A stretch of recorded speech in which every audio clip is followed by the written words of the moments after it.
operação de resgate da embarcação dos Médicos Sem Fronteiras teve lugar depois do naufrágio de um barco de migrantes. A responsável pelas operações do navio, Fúlvia Conte, atribui a responsabilidade às políticas migratórias dos países europeus. Adiantando ainda que as ONGs têm de compensar de alguma forma a falta de coordenação na busca e salvamento de pessoas em perigo e a falta de percursos seguros para escapar da Líbia. A crise migratória no Mediterrâneo tem vindo a agravar-se. Desde o início deste ano, cerca de 62 mil migrantes chegaram às costas italianas, o aumento tendo em comparação os 40 mil no mesmo período em 2021, segundo os dados do Ministério Italiano do Interior. Resultado disso, o centro de migrantes na ilha de Lampedusa, que foi construído para albergar 350 pessoas, encontra-se agora sobrelotado, acolhendo cerca de 1.400 migrantes. Estes sons que acabámos de ouvir foram retirados de duas notícias do serviço português da Euronews e não são do arquivo 2015. O primeiro é de há 4 meses e o segundo de há 1 semana. As conjugações verbais no pretérito, que muitas vezes usamos para falar da crise migratória ou urgência migratória, estão erradas.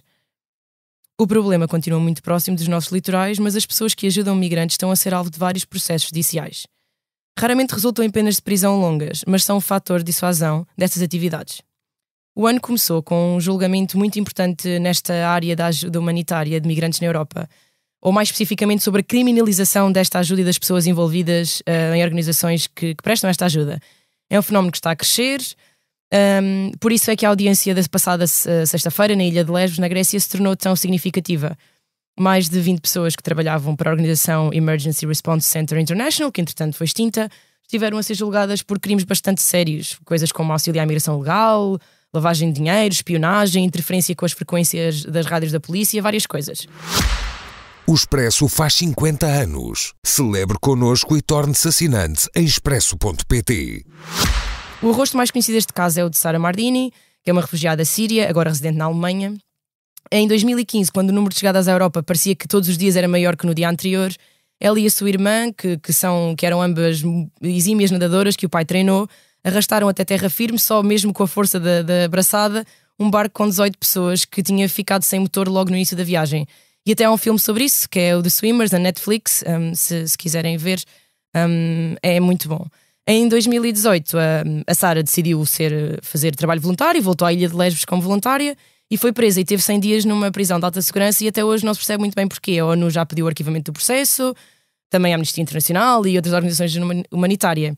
O juiz que finalmente ouviu o caso, agora passado 4 anos da Sara ter sido presa, arrasou completamente a acusação, disse que os procuradores gregos tinham muitas falhas na investigação, falhas graves ao ponto de nenhum dos acusados ter tido acesso à acusação numa língua que eles pudessem entender, ou seja, as pessoas não conheciam as provas nem a sustentação do o que é que tinham feito, porque é que ali estavam. Portanto, este caso levanta imensas questões e leva-nos a outros incidentes de criminalização da ajuda, que também não ultrapassam as águas do Mediterrâneo, não acontece só no mar. Em França, Suíça, Polónia, Hungria, todos estes países já têm incidentes de criminalização de ajuda. Para falar das consequências destes casos para a viabilidade das organizações e para a viabilidade da ajuda humanitária na Europa, convidámos Miguel Duarte, que é ativista da Associação Humans Before Borders e é uma presença frequente nestes barcos de resgate, e foi alvo de uma ação judicial em 2017, que ainda decorre e sobre o qual ele já nos vai falar. Olá, Miguel, bem-vindo ao Mudanças Express. Também temos connosco a Emeline de Oliveira, que é jurista, consultora na Nova Asylum Policy Lab, que é um grupo de investigadores sediado na Universidade Nova e que trabalha para tentar escrutinar as políticas públicas que o nosso país tem neste campo das migrações. Olá, Emeline, obrigado. Eu sou a Ana França, jornalista da secção de Internacional do Expresso. Os meus companheiros de secção já têm dito isto noutros episódios, mas nunca é demais lembrar que agora o Mundo a Seus Pés é semanal e cada membro da equipa estará ao leme à vez para trazer os temas que costumamos acompanhar com mais atenção. No meu caso, podem esperar ouvir com frequência este tema das migrações, por vezes Médio Oriente e também Guerra da Ucrânia. A edição sonora deste episódio está a cargo de João Martins. Miguel, começo por ti. Gostava que nos contasses um pouco como é que é estar embarcado nestes navios que foram construídos especificamente para salvar pessoas. Toda a gente se pode inscrever e depois no momento em que estás lá e vês mesmo pessoas a chamar por ajuda, vês um barco com tanto desespero dentro, o que é que te passa pela cabeça? Como é que foi essa experiência? Já, não sei quantas vezes foste também, se nos puderes dizer. Já estive embarcado 7 vezes em diferentes navios de resgate. Comecei o meu envolvimento nesta área em 2016 com um navio chamado Juventa, e entretanto esse navio, por causa precisamente da criminalização de que estavas a falar, foi arrestado em 2017, portanto, e ainda hoje está. Portanto, já faz quase 6 anos que esse navio está arrestado com base em acusações sem base, sem qualquer base. Hoje em dia faço parte de uma organização chamada Sea-Watch, que é bastante maior, e na verdade estive embarcado até há pouco mais de um mês. Em relação a se toda a gente se pode inscrever, efetivamente toda a gente se pode candidatar, e depois há um processo de recrutamento que obviamente depende das necessidades a bordo. Precisamos de médicos, precisamos de marinheiros, claro, e tudo mais. Como é que é estar a bordo e ver estes barcos? Na verdade, acho que é uma sensação bastante comum quando encontramos um barco destes, que há digamos um kick de adrenalina, não é? Quando vemos um barco destes, porque a maior parte dos barcos são ou de borracha, ou de madeira, ou de ferro. Na verdade, mais recentemente é um novo fenómeno no Mediterrâneo Central. Ferro? De ferro, sim, são barcos feitos de placas de ferro soldado, e entra água por todos os lados e são extremamente instáveis.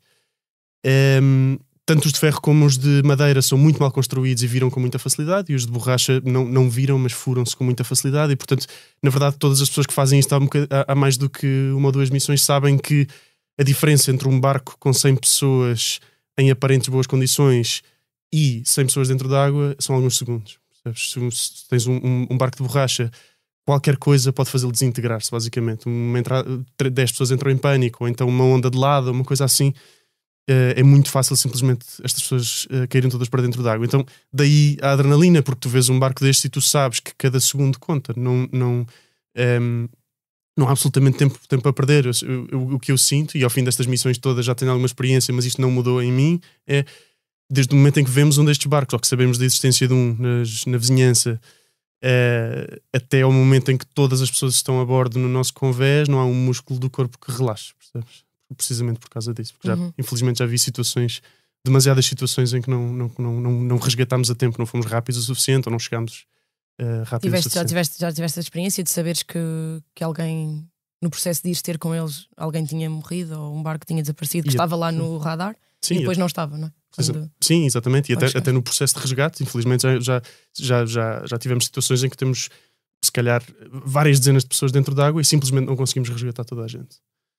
E na verdade uma coisa que antigamente fazíamos era recolher os corpos das pessoas para depois serem identificados em terra por organizações não governamentais que depois tentam contactar as famílias e pronto, dar-lhes um bocadinho de tranquilidade, pelo menos sabendo o que aconteceu, não é? Hoje em dia não podemos fazer isso porque para já não temos condições a bordo para refrigeração. Certo. E por outro não lado, sabes quanto tempo vais ficar sem um porto. Essa é que é a questão. Antigamente tínhamos a cooperação das autoridades europeias. Sabíamos que dentro de poucas horas haveria um navio da Marinha ou da Guarda Costeira a recolher o corpo e a levá-lo para um sítio onde pudesse ser identificado. Hoje em dia podemos contar com uma semana, talvez 2 ou 3 de um despique político entre governo e organizações não governamentais. Portanto é praticamente impossível fazer planos para isso. E quer dizer, se tens um navio com 500 pessoas a bordo, é um risco de saúde pública teres para as outras que estão, não é? Que precisas também de... E a tripulação do Juventa, como tu me disseste, foi alvo de um processo judicial que ainda decorre. Tu foste ilibado, não é? Mas ainda há pessoas à espera do resultado desse processo. Do que é que as pessoas estão a ser acusadas? Então, o navio foi arrestado em agosto de 2017 e na altura informaram-nos de que a investigação de que éramos alvo incidia sobre 3 suspeitas. Uma era tráfico humano, outra auxílio à migração ilegal e outra posse de armas de fogo. Cada uma mais absurda que a anterior, na minha opinião. Só no ano a seguir é que 10 de nós fomos constituídos arguidos, portanto fomos postos oficialmente sob investigação. E em na Itália, altura, correto? Em Itália, precisamente, em Trapani, na Sicília. 10 de nós fomos constituídos arguidos por suspeitas do crime de auxílio à migração ilegal. Portanto, o tráfico humano e a posse de armas de fogo desapareceram e, entretanto, percebemos que, na verdade, essa acusação era mais uma maneira de garantir que o juiz assinava o mandato de captura do navio do que propriamente uma acusação séria que depois tivesse alguma hipótese de seguir para tribunal, e efetivamente não seguiu.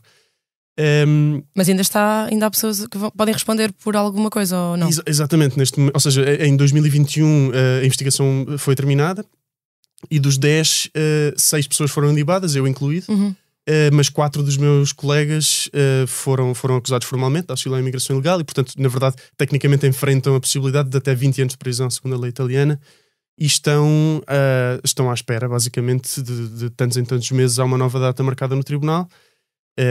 E pronto, e damos seguimento a este processo completamente absurdo que se vai arrastando. Entretanto, o navio vai enferrujando, está praticamente inutilizado. Claro. E agora é quase cómico, mas o tribunal ordenou o governo italiano, ou o Estado italiano, para garantir que o navio volta a estar no estado em que, como está na posse do Estado, tem que garantir que não é deteriorado. Então, neste momento, o governo vai ter que gastar não sei quanto dinheiro a restaurar o navio que entretanto está perfeitamente podre, está a meter água por todos os lados. Estive a bordo há pouco tempo, está lá no Porto, basicamente a apanhar ferrugem. Não? Emeline, o que é que diz a lei europeia sobre isto? Porque normalmente existem convenções ou documentos legais que estão acima da lei nacional, não é? Muitas leis da União Europeia sobrepõem-se à portuguesa, por exemplo, em vários domínios. Isto é uma matéria de cada Estado que pode decidir quem criminalizar? Não há uma lei que está acima dessas leis de cada Estado europeu? Porque não se percebe muito bem porque é que há convenções internacionais que promovem o auxílio ou que protegem o auxílio humanitário, mas depois há estes casos de auxílio à imigração ilegal, quando, por um lado, também há convenções que quase obrigam mesmo a resgatar. Portanto, qual é que... Antes de mais, obrigada pelo convite. É muito bom estar aqui, sobretudo muito bem acompanhada, por isso, obrigada. E para discutir esse tema que acho que há muita confusão sobre essa matéria. A questão específica é que aqui nós temos várias áreas de direito, e juro que vou tentar não ser chato e formal. Não, mas isso é importante, porque é que as coisas estão a acontecer também tem a ver com as leis de cada país. E depois várias ordens jurídicas, a internacional, a europeia, as nacionais, que se cruzam e fazem, vamos dizer, essa confusão que permite situações como a que o Miguel enfrentou de ser constituído arguido. Portanto, realmente, dentro do direito da União Europeia, de forma geral, quando ensinamos aos estudantes, nós temos um princípio que é o do primado, que o direito da União Europeia, ele prima o direito nacional. Contudo, há aqui divisões de competências e... deixe-me aqui ser a chata jurista um bocadinho, que são 5 segundos para relembrar que é muito fácil, por vezes, no discurso. Obviamente, a União Europeia é feita de instituições, mas não podemos esquecer que as competências da União Europeia são competências que são atribuídas pelos Estados. Portanto, o que a União Europeia pode ou não fazer em determinadas matérias foram os Estados que assim o decidiram. E aqui está. Se falarmos especificamente das operações de busca e salvamento, a União Europeia não tem uma competência específica sobre essa matéria. Ela apenas tem competência para ajudar ou coordenar ações nessa matéria. Portanto, quem tem competência nessa matéria são os Estados-membros. E aqui é que nós encontramos, e vou puxar rapidinho para outro tema que também acho interessante debater, e não sei se também seria o objetivo desse podcast, mas me permitam assim fazer, que é a dificuldade, por vezes, que nós temos de relacionar violações de direitos humanos com, por exemplo, a atuação da Frontex. Porque estamos aqui a falar de competências dos Estados-membros e a agência está ali para ajudar ou coordenar.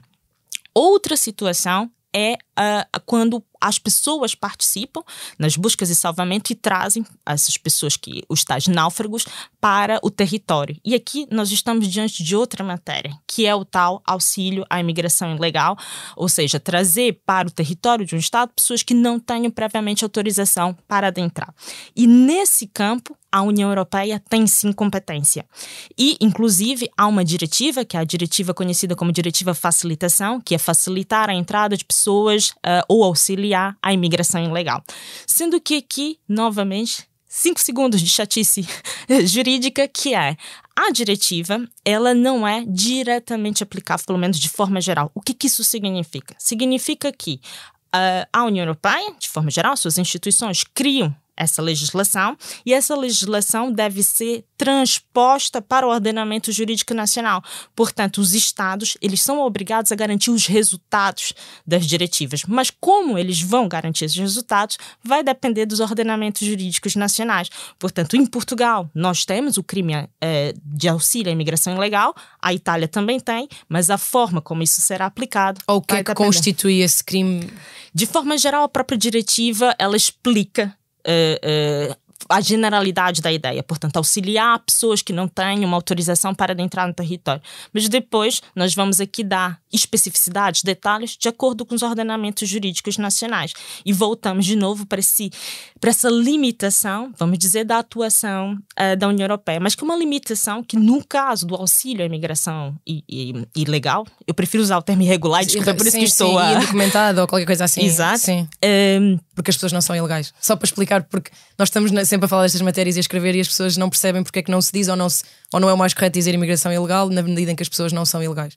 Exato. Uma pessoa não é ilegal, isso não é um ato, é uma pessoa. Pronto, era só por isso. É isso. E obviamente que nos documentos jurídicos, e aqui falando contra os meus, perdão, aparece sempre ilegal, mas novamente eu sempre fui a pessoa de estar em dois mundos, eu vou utilizar o termo irregular.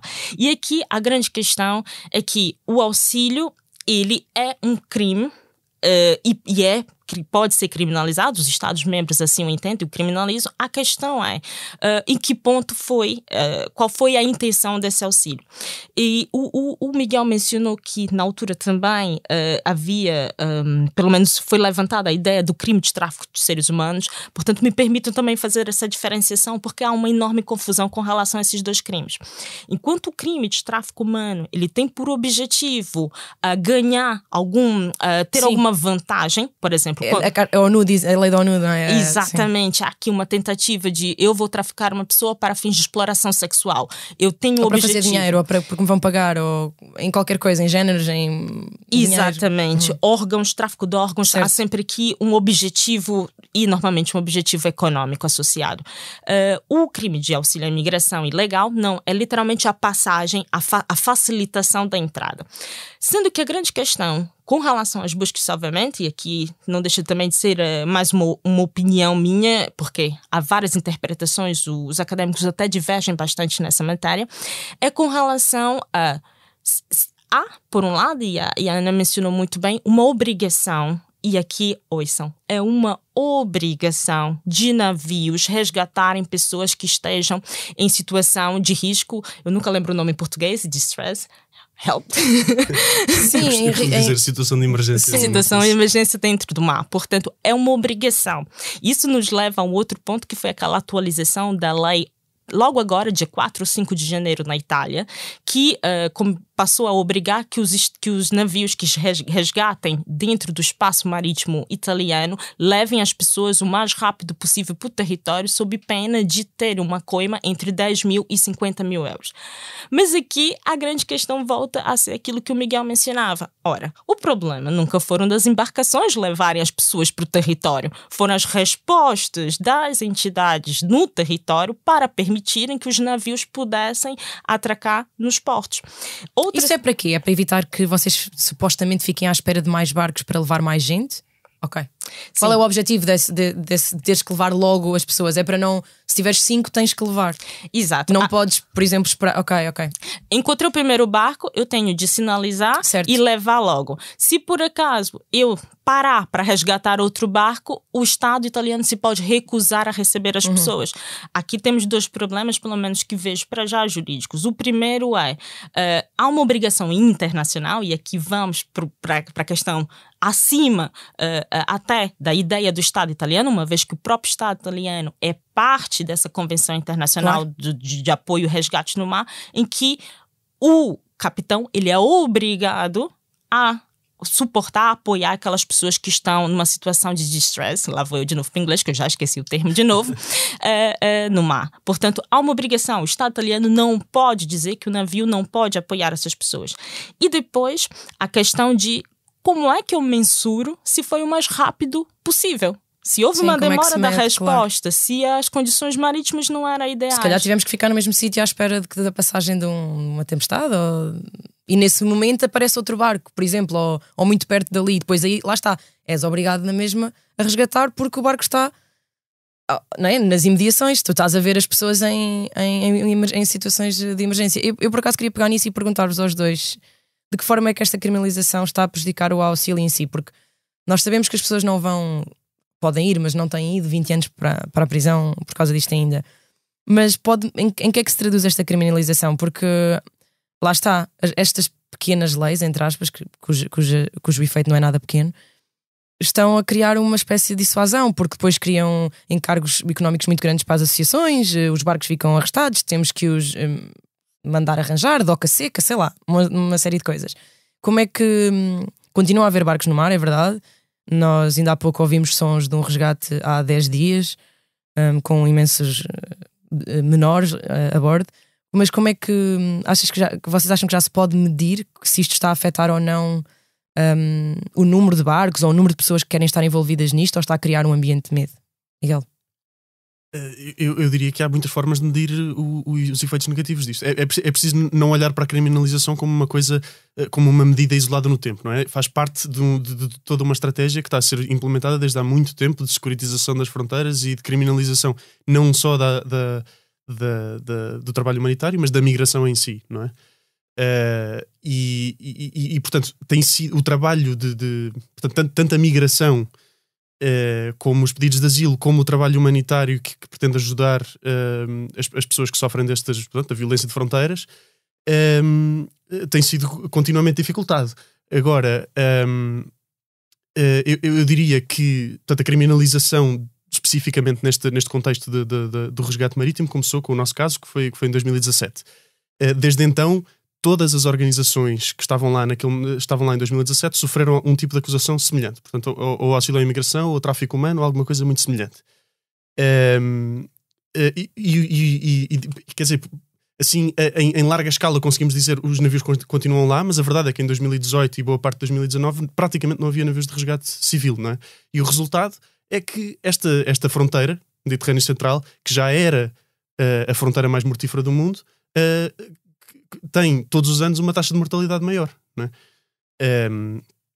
E pronto, estes novos, portanto, os decretos de Salvini, por exemplo, e estas novas diretivas do novo governo italiano, mas também a criminalização por parte de outros países e também as dificuldades que a União Europeia vai impondo a todo este trabalho, por exemplo, o financiamento da Guarda Costeira Líbia, que tem sido feito já desde 2017 pela União Europeia e por Itália em particular. Turquia, Marrocos, são parcerias com Estados que não garantem... Exatamente, e chamar Estado àquilo ainda é bastante abusivo, eu diria, não é? Porque aquilo de Guarda Costeira não tem absolutamente nada, só os navios. A Líbia é mesmo um caso muito complicado, porque vão lá ver milícias, não é? Portanto, não...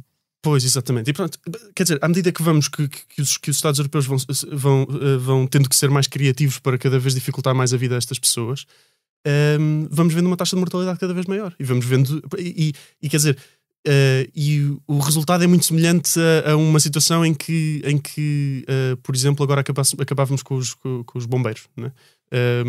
Pôr mais bombeiros ou tirar mais bombeiros não significa que haja menos fogos ou mais fogos, não é? O que significa é que as pessoas morrem mais devido a fogos, não é? E isso tem acontecido com o resgate. As pessoas não vão deixar de vir. Fala-se muito do efeito de chamada, mas não se fala do push factor, não é? Das questões que empurram as pessoas para situações em que elas têm que se pôr num barco para vir para a Europa procurar segurança, seja ela de que tipo for. E uma dessas causas é a inexistência para a esmagadora maioria das pessoas de vias legais de o fazer, não é? Ora, se não fizermos isso, as pessoas vão sempre pôr-se nos barcos, porque vai haver sempre pessoas desesperadas o suficiente para fazer uma loucura dessas. Se retirarmos os meios de resgate, as pessoas vão morrer mais, e isso tem acontecido. Sim. Agora eu queria passar também para a situação portuguesa e para 2 textos publicados aqui no Expresso, um de um grupo de investigadores do qual a Emmeline faz parte e o outro em resposta a este primeiro que o Miguel publicou também aqui no Expresso. Em traços gerais, o que me parece que é o texto da Emmeline, do Francisco Pereira Coutinho e da Ana Gil estavam a tentar chamar a atenção era para alguma falta de planeamento na recepção de migrantes aqui. Ou seja, para o facto das pessoas que possam chegar com este novo visto de procura de trabalho, se por acaso ao fim desses 6 meses ou 4 meses e depois mais 2 não tiverem condições para se fixar, não tiverem encontrado trabalho, o que é que lhes pode acontecer? Podem cair na mão daqueles gangues que nós vemos em operar em Odmira e acabam por ser um peso para o Estado que, segundo o texto da Emily, o Estado português não deporta quase ninguém. O Miguel, na resposta, diz que o Estado português deportou 1.500 pessoas em 5 anos e que não temos de todo assim leis tão permissivas para podermos falar de um país assim tão receptivo à imigração, tão excelente para aqui viver, não é? Emily, podes começar por explicar o que é o novo regime de procura de trabalho e porque é que vocês consideraram que não são só coisas boas? Porque parece uma coisa boa. É uma forma legal de procurar trabalho em Portugal, portanto, excelente. Ou seja, o que estavas a dizer, como não há vias legais, as pessoas põem-se naqueles barcos completamente precários. Porque é que este regime de trabalho que agora já foi aprovado? Sim. O que é bom ou porque é que foi aprovado e as críticas que se podem fazer a este regime? Ana, muitíssimo obrigada pela questão. Aproveito para deixar aqui em direto, Miguel, eu gostei muito do teu texto e acho que a democracia é isso, é nós olharmos temos os dois fenómenos. textos no Exato. mesmo jornal ou em outro jornal de resposta. Sim, é super importante. E olhar e perceber que os fenómenos migratórios são fenómenos complexos e que há várias perspectivas de se olhar a mesma situação. Estamos a falar de ações sociais e a sociedade é bastante complexa. E a grande questão aqui é, pelo menos com relação ao visto de procura de trabalho, explicar o que é exatamente o visto de procura de trabalho. Existe aqui 2 documentos legislativos que nos importam. O primeiro é a Lei de Estrangeiros, que foi alterada em julho de 2022, criando esse novo visto de procura de trabalho. E depois é o decreto regulamentar, que é praticamente que vai explicar como é que nós, então, aplicamos as regras da lei, que foi alterado em setembro e entrou em vigor em outubro. Portanto, o visto de procura de trabalho está ativo, aplicável, desde outubro de 2022. E no que consiste? Consiste na possibilidade de uma pessoa ir a um consulado português no exterior e pedir, na verdade, manifestar o interesse de vir trabalhar em Portugal. Isso implica que ela vai enviar uma manifestação também para o IFP, para o Instituto de Emprego e Formação, para dizer que quer se registrar para procurar trabalho e vai aplicar para um visto. Esse visto, teoricamente, permite a entrada no território por 120 dias, com a possibilidade de se alargar por mais de 2 meses, portanto, completamos 180 dias em território nacional. E durante esse período, essa pessoa tem que encontrar trabalho. Importa mencionar que a pessoa já sai, portanto, quando vem do consulado com seu visto aposto no passaporte, com uma data para apresentar-se no Serviço de Estrangeiros e Fronteiras, para exatamente nesse dia apresentar o tal contrato de trabalho e demonstrar que encontrou trabalho e a partir dali para requerer a autorização de residência, que essa sim permite, nesse caso, que a pessoa continue em território nacional com uma autorização para permanecer. E o porquê das nossas críticas? Grande parte, pelo menos a grande discussão da ideia do visto de procura de trabalho esteve muito ligado com as alterações do mercado de trabalho português. Sobretudo, e pelo menos com uma percepção acadêmica, foi o que nós tivemos a partir da crise com a restauração. Quando no verão voltamos a ter os restaurantes ativos, muitos restaurantes acabaram por não conseguir contratar pessoas. Isto depois da Covid, não é? Exato, não existiam pessoas. E, pelo menos do meu ponto de vista, e que não posso falar completamente do nome dos 2 autores, claro, mas acho que concordamos, pelo menos de forma geral, com grande parte das ideias, que é, em vez de se pensar o porquê que as pessoas não queriam trabalhar na restauração, facilita-se a entrada de outros migrantes para tentar fazer essa migração de substituição. Portanto, substituir os nacionais ou os europeus que aqui residiam para essas áreas, para esses setores que as pessoas não querem trabalhar. Ora, mas vejamos, se eu ganho 700, 800 euros na restauração, é muito complicado viver em Lisboa. Pelo menos a última vez que verifiquei, os quartos andam por ali. E a nossa crítica com relação ao visto não é a ideia do visto em si. É, sim, como bem mencionou o Miguel, uma via legal de entrada que deve ser valorizada, mas é necessário que nós tenhamos condições verdadeiras para acolher essas pessoas. Porque depois de 120 dias e aqui tentando ser bastante prática e direta, se uma pessoa tem um agendamento ao CEF em que deve apresentar um contrato de trabalho e não tem o tal contrato de trabalho, e depois a lei é muito clara a dizer que se a pessoa não encontrar o trabalho, ela deve sair do território. Imagina, eu sou um estrangeiro, vim com a minha família e de repente sei que tenho que sair do território. O que às vezes eu deixei para trás, eu tive de vender para cá chegar. Portanto, mais facilmente essa pessoa, não estou a dizer que vai ser, mas mais facilmente é aliciada por uma rede de exploração laboral. E a nossa crítica é nesse sentido. Quais são as condições que o Estado pode garantir para essa pessoa para ela se manter, para evitarmos situações como vimos dos timorenhos no meio do Martim Muniz. E rapidamente também, apenas porque acho que tenho que mencionar isso, mencionou que nós falávamos que essas pessoas seriam um peso para o Estado. É exatamente o contrário. É exatamente o contrário. Mas fala dos serviços públicos que podiam não conseguir ajudar toda a gente, não é? E depois não é que às vezes não consigam ajudar. Simplesmente as pessoas não podem ter acesso ao serviço. Certo. Porque uma pessoa em situação irregular não pode ter acesso, por exemplo, ao subsídio de desemprego ou outro apoio social da Segurança Social, porque o requisito inicial é que esteja regular, ou seja, tenha um documento válido no território nacional. E a nossa crítica vai exatamente para isso. Ou seja, vamos fechar os olhos, permitir que as pessoas entrem, sabendo que possivelmente não vão ter condições de cá estar e que vão aceitar ser exploradas, ou vamos deixar propositalmente que elas fiquem em situação irregular sob a promessa futura de que se poderão regularizar. A nossa queixa é exatamente com essa questão do Estado social. O Estado tem que garantir. É praticamente, em outras palavras, e desculpem pela simplicidade, é arrumar a casa antes de receber os visitantes.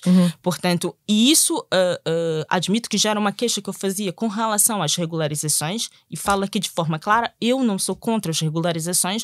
O que acho é que a questão das pessoas terem de pagar contributos para a Segurança Social durante 12 meses para, a partir dali, ter a possibilidade de se regularizar, é outra coisa que eu acho que é uma falha do Estado. Nós sabemos que as pessoas vão ser exploradas durante 12 meses. Não me venham dizer que não. Portanto, a minha crítica, pelo menos da onde partiu o texto, do meu lado, certo, foi o Estado. É muito bonito o visto de procura de trabalho, mas será que nós não estamos a colocar um bocado a sujeira para debaixo do tapete? Certo. Portanto, a questão, e juro que, deixa o Miguel falar, a questão da deportação. Eu disse que era prolixa, Miguel. Portanto, a questão das deportações. Efetivamente, o Miguel tem razão no que diz que nós, em termos comparativos, deportamos muito menos do que outros. E é desse ponto que nós partimos não se deporta quase ninguém. Mas esse não é o objetivo. É exatamente a complementaridade da questão do Estado Social. Se nós sabemos que não vamos deportar as pessoas e que as pessoas vão cá estar, nós temos que garantir que elas fiquem de forma digna. E é essa a grande crítica que, infelizmente, o que eu percebi, pelo menos de grande parte dos comentários, as pessoas se focaram muito na questão migratória, na questão dos termos, e tenho de dizer que, como académica, sobretudo uma pessoa que trabalha na área do construtivismo, é importante também que a gente desmistifique alguns termos. Há uma associação direta, quem usa essa palavra é uma pessoa de extrema-direita. Quem usa essa palavra é uma pessoa de extrema-esquerda. Acreditem que há formas de provar que os dois lados usam as mesmas palavras. E uma das formas de se combater a extrema-direita é exatamente nós tentarmos tirar-lhes os argumentos utilizados. E a questão aqui é uma verdade que o Estado não consegue garantir a condições dignas para que essas pessoas venham. Portanto, vamos todos lutar em conjunto para isso. E acho que a discussão ficaria muito melhor se todos nós contribuíssemos, apesar dos pesares, apesar de termos visões claro, diferentes. E polarização que existe sempre na volta destes temas. E bem-vindos à democracia, não é? Dessa forma também. Obrigada. Mas, Miguel, tu escreveste um texto onde vocês usam a palavra quase como um paraíso migratório e tu usas literalmente o contrário, purgatório migratório, é o nome do teu texto.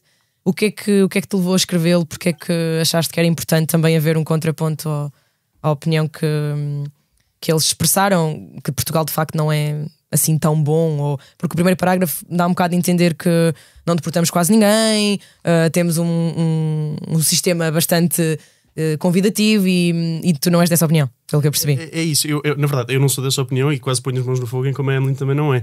É muito difícil olhar para o sistema de fronteiras português e olhar como a Emily já olhou muito mais do que eu, aliás, para a vida que os migrantes levam em Portugal, e chamar isto um paraíso, não é? Eu diria que se temos que insistir na utilização de termos bíblicos para isto, o purgatório é bastante mais exato, no sentido em que, para pegar aqui numa coisa que a Emily disse, as pessoas têm que, de acordo com o sistema de fronteiras português, o método mais comum para as pessoas adquirirem regularização é o artigo 88-89, que pressupõe um contrato de trabalho ou uma promessa de contrato de trabalho. Portanto, as pessoas têm que, primeiro, trabalhar, portanto, primeiro somos contribuintes e depois, se nos candidatarmos e tivermos alguma sorte com os atrasos do CEF e por aí adiante, conseguimos ser cidadãos de plenos direitos, não é? Entretanto, passou muito tempo, não é? O CEF tem um período legal de 90 dias para dar uma resposta final não acontece. Que nunca acontece, e muitas vezes isto, o Diário de Notícias até reportava, da última vez que li sobre isto, reportava que o CEF estava a atender a casos de há 4 anos atrás, não é? Portanto, são 4 anos em que as pessoas estão a trabalhar e precisam ter um contrato de trabalho para poder, e manter esse contrato de trabalho para poderem ter alguma hipótese de ter uma autorização de residência, e só depois disso é que passam a ter todos os direitos da cidadania que nós, o resto dos trabalhadores portugueses, temos, não é? Ora, eu acho que é precisamente esta dificuldade em regularizar que sujeita as pessoas a condições absolutamente deploráveis, não é? Porque se as pessoas precisam de trabalhar só para ter acesso aos direitos mais básicos, então não podem propriamente chegar ao pé de um empregador que lhes diga: ok, está aqui um contrato de trabalho, mas não te vou pagar, que isto na verdade acontece em Portugal. E as pessoas não podem dizer: ok, vai dar uma volta, eu vou à porta do lado procurar trabalho, porque simplesmente não têm essa hipótese. Então acabamos por ter situações completamente paradoxais, como é o caso do setor do turismo em Portugal, em que efetivamente temos pleno emprego. Na verdade, o governo no ano passado até disse que precisávamos, para este setor funcionar como deve ser, precisávamos de mais 50 mil trabalhadores do que aqueles que temos. Portanto, efetivamente, ao nível do setor, pelo menos, temos pleno emprego. E temos salários e condições de trabalho absolutamente miseráveis, não é? Para portugueses também. Para portugueses também, certamente, mas também para portugueses as condições vão ficar miseráveis, enquanto as condições para os migrantes forem miseráveis. E se nós lhes retirarmos os direitos, então estamos efetivamente a retirar-lhes o poder negocial.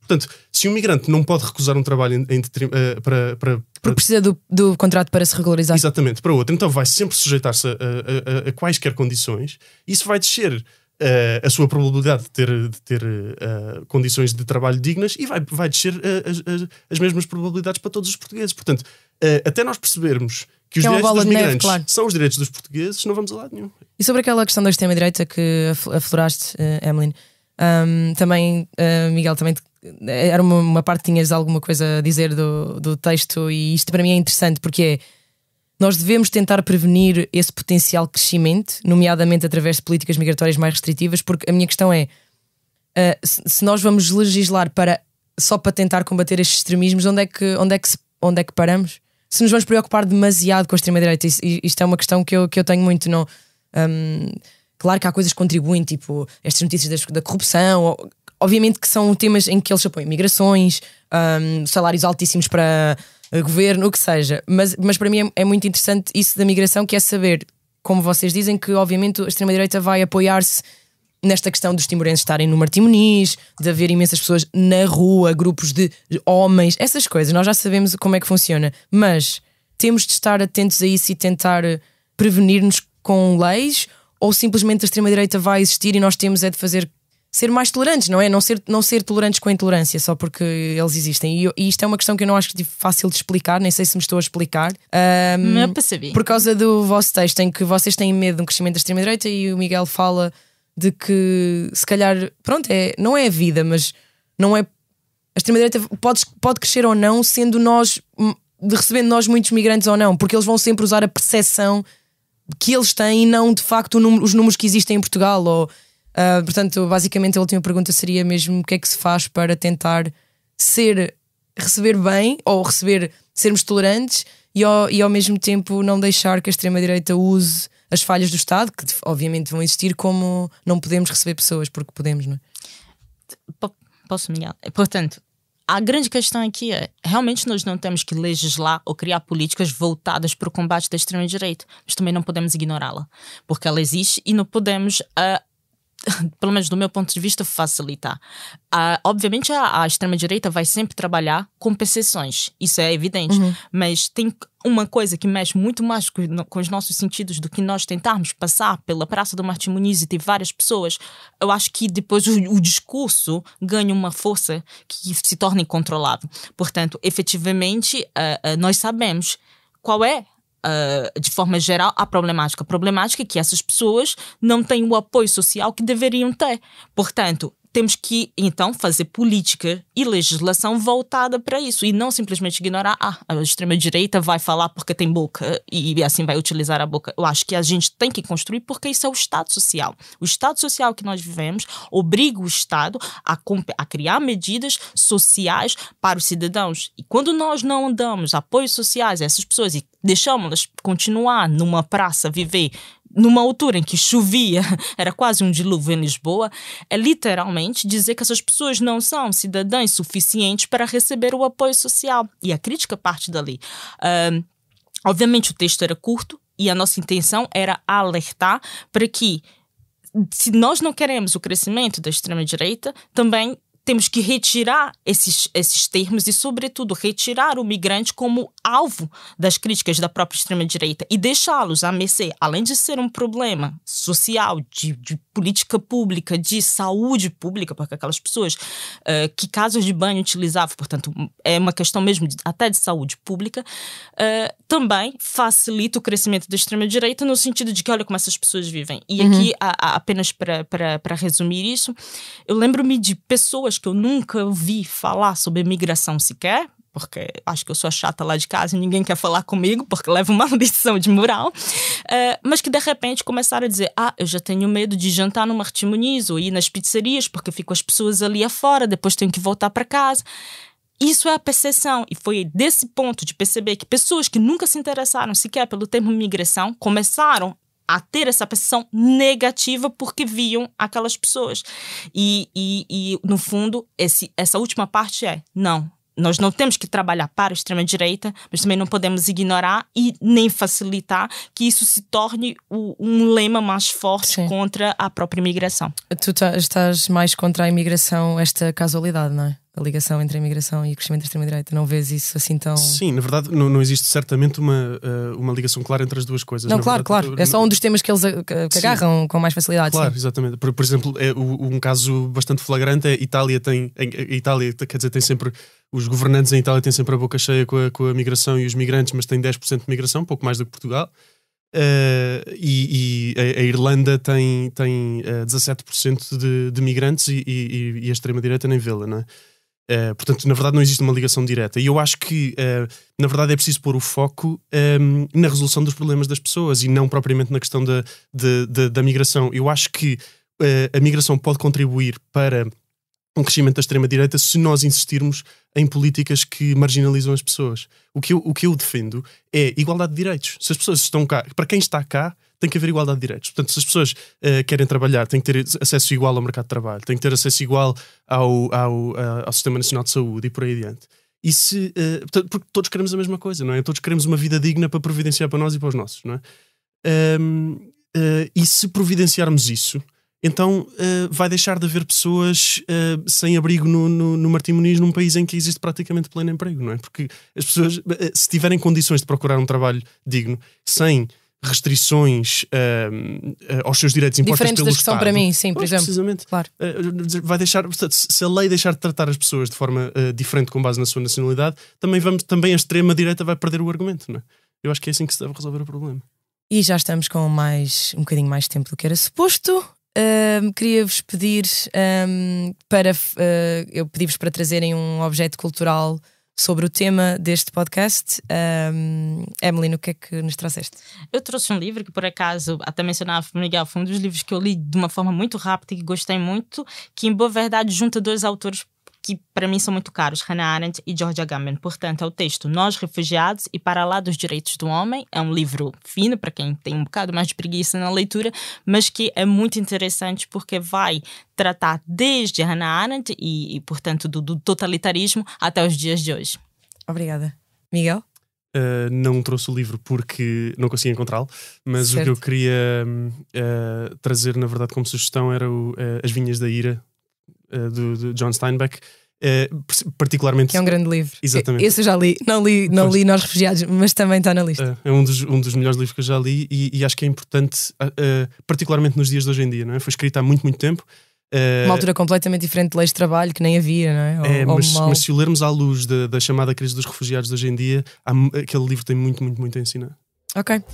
Então agradeço ao Miguel e à Emeline pela ótima conversa e por explicarem coisas que, no caso do Miguel, por ter acesso a um tipo de trabalho, se pode chamar, que muita gente não tem, que é estar embarcado, e a Emeline pelo conhecimento jurídico também, e ao ouvinte que esteve desse lado. E agora, como o nosso podcast é semanal, daqui a uma semana vai haver outro episódio. Obrigada.